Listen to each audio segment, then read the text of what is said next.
sa atin ay naranasan ng mawala ng minamahal sa buhay. Maaari itong sa paraang biglaan at hindi natin inaasahan. Mayroon din mga kamatayan.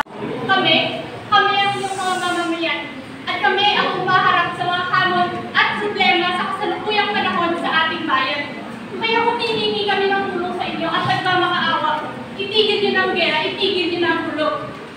Bakit tila nagiging pangkaraniwan na lamang ang kawalang aksyon ng ating mga politiko? Sa bawat araw na lumilipas, ramdam natin ang mabagal na progreso at ang kakulangan sa konkretong solusyon sa mga problemang matagal nang nagpapahirap.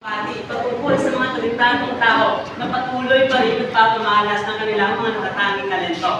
Sa pamamagitan ng tulupati nito, nais kong bigyang hugay ang kanilang inspirasyon, determinasyon at ang kanilang patuloy na nagpapakita. Ang pagtutuhan na ang kayamanan ng pamilya ay hindi nasusukat sa mga material na bagay.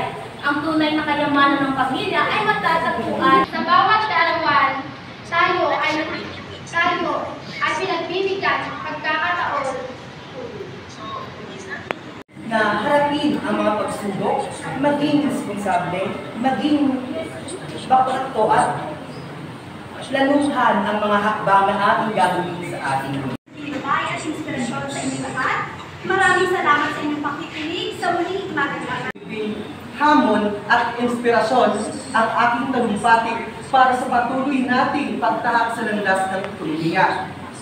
Maraming salamat sa inyong pakikinig.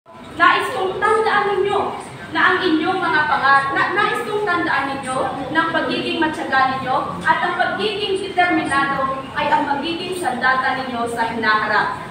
Ngunit ang kabiguan ay hindi dapat nating tignan bilang kausan, kundi bilang isang mahalagang bahagi ng ating tagumpay at pag-unlad. Isipin nyo na walang pangarap na hindi maaabot ang isang taong walang tiwala sa kanyang sariling kakayahan, tiwala sa sarili at paniniwala na maaabot niya ang kanyang mga mithiin at pangarap sa buhay. Mga estudyante, mga guro, ating pangalagaan ng ating kapaligiran. Magiging ba tayo may mangyari sa atin kung hindi tayo? Sino? May nakita kapaligiran may magandang. Sa mga bagong mag-aaral ng KAMSU, naway huwag ninyong sayangin ang oportunidad na ibinahagi sa inyo. Gamitin ninyo ang inyong talino at kahusayan upang maging